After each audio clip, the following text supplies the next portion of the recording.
राजा और चोर। बहुत समय पहले की बात है। उज्जैन नामक राज्य में राजा धर्मसेन का शासन था। वह न्यायप्रिय, दयालु और प्रजा के सुख दुख में सहभागी राजा था। लेकिन हाल ही में राज्य में चोरी की घटनाएं बढ़ने लगी थीं। लोग डर और चिंता में जीने लगे थे। राजा ने अपने मंत्री से कहा, जब तक चोर पकड़ा नहीं जाएगा, मैं चैन से नहीं बैठूंगा। राजा ने गुप्त रूप से स्वयं चोर को पकड़ने की योजना बनाई। एक रात वह साधारण वस्त्र पहनकर नगर में घूमने लगा। तभी उसने एक व्यक्ति को महल के गोदाम से कुछ चुराते हुए देखा। राजा ने उसका पीछा किया और जंगल में जा पहुंचा। चोर ने जब खुद को घिरा पाया तो उसने राजा के सामने घुटने टेक दिए।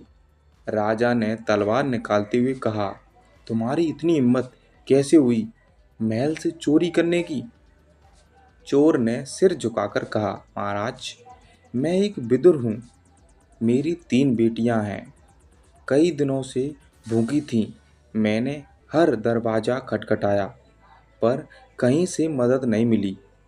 मजबूरन यह रास्ता चुना। राजा की आंखें भर आईं। वह सोच में पड़ गया। फिर उसने कहा, यदि तुम सच कह रहे हो तो मैं तुम्हारी मदद करूंगा, पर चोरी दोबारा नहीं होनी चाहिए। ऐसा राजा ने उससे कहा। राजा ने चोर को दंडित करने की जगह उसे नौकरी दे दी।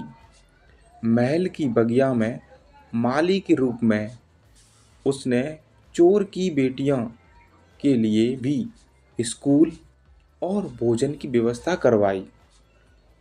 कुछ ही महीनों बाद में वह चोर पूरी तरह ईमानदारी से काम करने लगा। एक दिन वह राजा के सामने आया और बोला, महाराज, आपने मेरी जिंदगी बदल दी। अब मैं नहीं, मेरे बच्चे भी ईमानदारी से जिएंगे। राजा ने सभा में कहा, हर अपराधी बुरा नहीं होता। कई बार परिस्थितियां उसे अपराधी बनाती हैं। हमें सजा से पहले कारण जानने की कोशिश करनी चाहिए। अगर आपको ये कहानी पसंद आई हो तो वीडियो को लाइक ज़रूर करें।